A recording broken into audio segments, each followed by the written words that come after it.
Hey there, my name is Marcy Bro and I'm a portrait photographer. And gentlemen, this video is for you because we're here today talking all about how to prepare for your professional portrait. And I'm here today with Lauren Castle. She's an image strategist and a style advisor. And we're also here with Daniel Galries, and he's an executive coach and an educational consultant. So we're talking all about how Daniel can prepare for his professional portrait, and what better person to talk to than Lauren, so I'm going to let her take it away. Daniel's the typical client today who doesn't want to wear a suit. There's not a problem with that because there's a lot of ways to look professional without having to look suited up with a tie and matching jacket and trousers. We've gone with an open collar dress shirt, a tailored jacket, sleeves that poke out a little bit from his jacket, which is on trend.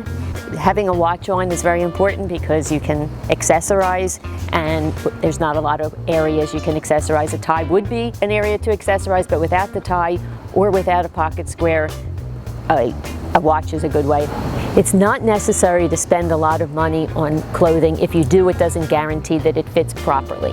It's most important that whatever you spend on your clothing, that it's tailored to fit your body, that if you got it from a cousin, from a hand-me-down, if you got it on sale somewhere, if it doesn't fit and it's $50, it's still never going to fit. And if you spend a lot of money, you have to still get it tailored. It's important that the sleeves be the right length, that it's cut in at the side so that it fits your body and doesn't make you look like you're wearing somebody else's clothing. The collar should fit nicely. Now he's not wearing a tie, but a collar should look like it could close. It shouldn't be hanging open and allow too much, and it should, if you're going to have, one button, and it depends on where those buttons are, because if the second button's too far down, it looks a little too nightclubby. Yeah, you could look like you're going to a nightclub, not to a business meeting.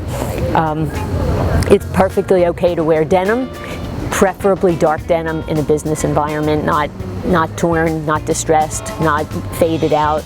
But it also is important that the bottom is not too bell-bottom. It should look current and on trend.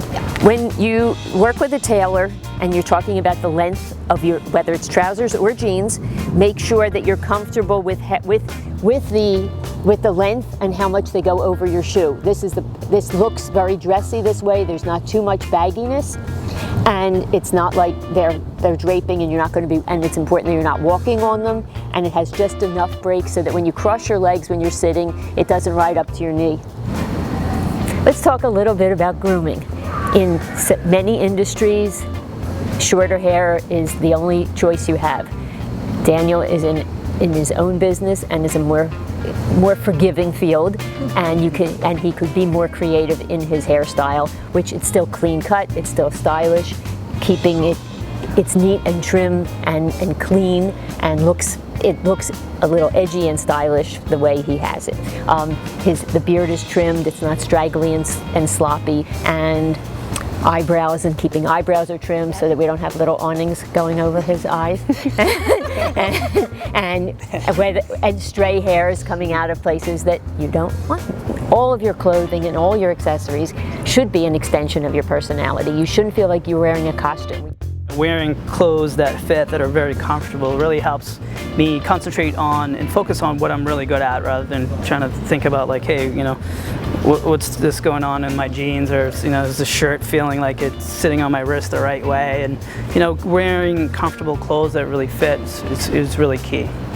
Lauren and Daniel, thank you so much for your time. I really learned a lot. So here's my key takeaways is don't look like you're wearing somebody else's clothes. Make sure you tailor your outfits and look like you're wearing them and they're not wearing your clothes. And also have a style that really represents your personality. I think that really came through with how Daniel dressed. So thank you both for your time, and I hope you learned a lot too. Take care.